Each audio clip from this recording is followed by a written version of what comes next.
So I'm in one city which many people will arrive to at its airport, but then leave straight away. That's right, I'm in Malaga, gateway to Andalusia and the Costa del Sol, but is the city itself worth a visit, or should you just carry on to the beaches down the coast? Anyway, this weekend I'm here to find out.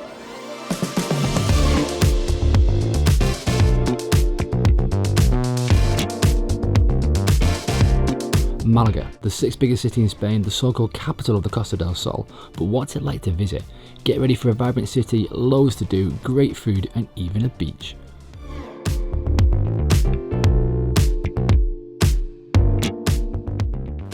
So we're going to start today with a bit of breakfast, and here there's a place in town that does the best churro, so let's go and take a look.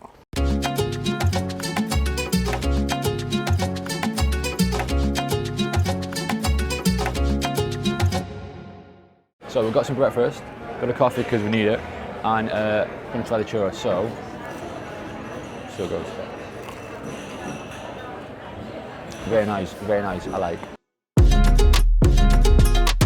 Everyone said to check out Casa Aranda for a quick bite to eat, an institution in Malaga apparently, and they weren't wrong, great coffee too. After that, it was time to check out central Malaga and the old town.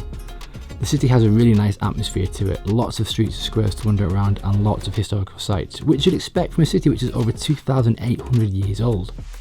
One place is the Roman Amphitheater. This amphitheater was built in the 1st century AD but was only rediscovered back in the 1950s. Today it's one of the sights to see in the city and even hosts occasional performances. Sitting just above the amphitheater is the Alcaphoba. This fortress, dating back from the 11th century, is one of the most popular sites in the city to visit. It's a great place to walk around and take a look at the impressive architecture of the building. Talking of impressive architecture, sitting tall above the city is Malaga's Cathedral. You won't help but notice this place from all angles of the old town and even further afield. It's a beautiful building which dominates the skyline.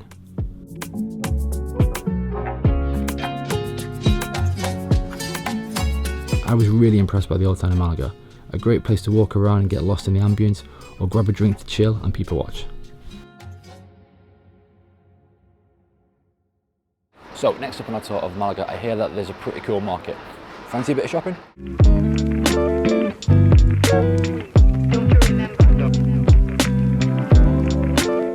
Now, I know that most cities have a market, but this one was pretty good, mainly due to the fact that Spain has some amazing food and fresh produce, so you can't really go wrong with a good market in Spain.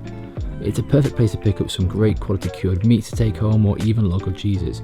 It also felt much more of a place where the residents of Malaga would come to do some shopping, so you know the products are on offer are going to be good. This place also has a few tapas bars in it too, so it's a great place to grab a bite to eat. So next up, I've been told that there's a great place where you can get an absolutely fantastic view of the city, so let's go hiking. So sitting above the Alcaphoba is the Castillo Gibralfaro. Apologies for my pronunciation to any Spanish viewers there. It's a bit of a climb, and in the middle of summer it would be incredibly hot, but the top does have some incredible views.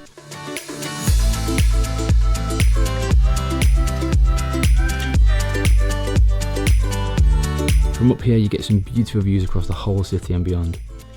Also there's a bar on the top, so if you've worked up a bit of a thirst from the climb, you can grab a drink.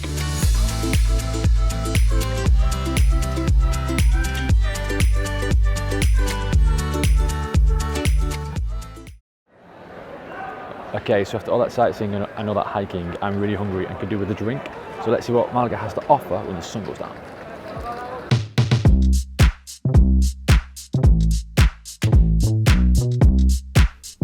Well, Malaga offers quite a lot.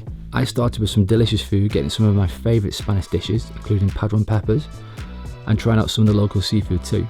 Of course, I had to finish off with something sweet before I tried the local bars. There were loads of places to choose from, small Spanish tapas bars to pubs, large bars, even a few clubs too. The cocktails and shots appeared soon after, and I had a super fun night.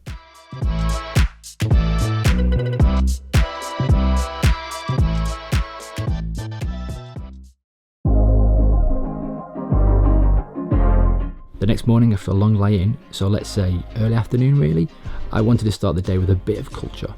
Malaga is meant to be the artistic city of Andalusia, and with it being the birthplace of Pablo Picasso, you can see why.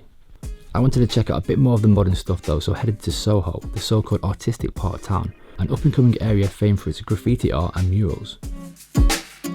Now, I was a little bit underwhelmed by Soho.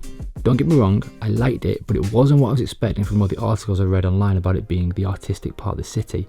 I felt they were slightly overhyping the place. There were a number of murals on buildings and even a contemporary art centre and a theatre, so yes, it was artistic, but somehow wasn't what I was expecting. That said, it was an interesting neighbourhood to wander around with a cool, authentic local vibe. I found many of the bars and restaurants were much cheaper here than the Old Town as well.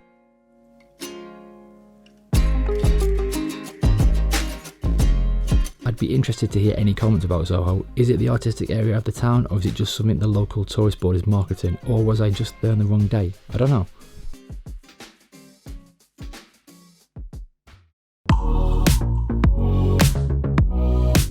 So my trip to Malaga was almost over, but there was one more part of the city I want to show you.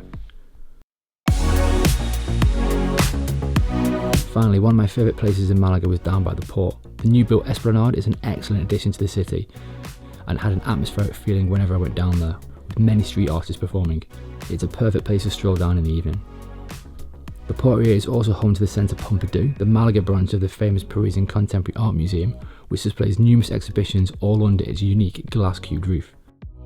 As well as art, there were lots of bars and restaurants down here to grab a bite to eat and even a few drinks with views over the water.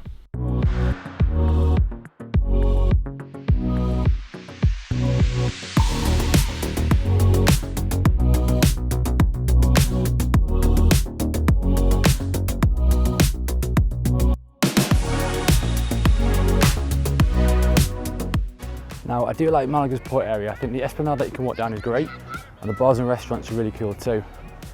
It looks pretty new actually, so I think it's quite a good thing which the city have done. But it's really good anyway, so I'd definitely head down there to kind of chill out too. But one of the benefits of Malaga, being on the coast, is you get this, a beach. As well as the city, you get a really nice beach. I did visit it in winter, but this would be perfect for those summer months when you just want the best of both worlds.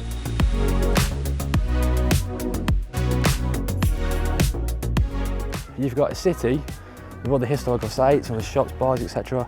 But then when you want to come and chill out, you can head down here and just sit on the beach for a bit. So it reminds me a little bit in a way of a mini Barcelona, the kind of city, all the culture, and obviously beach too.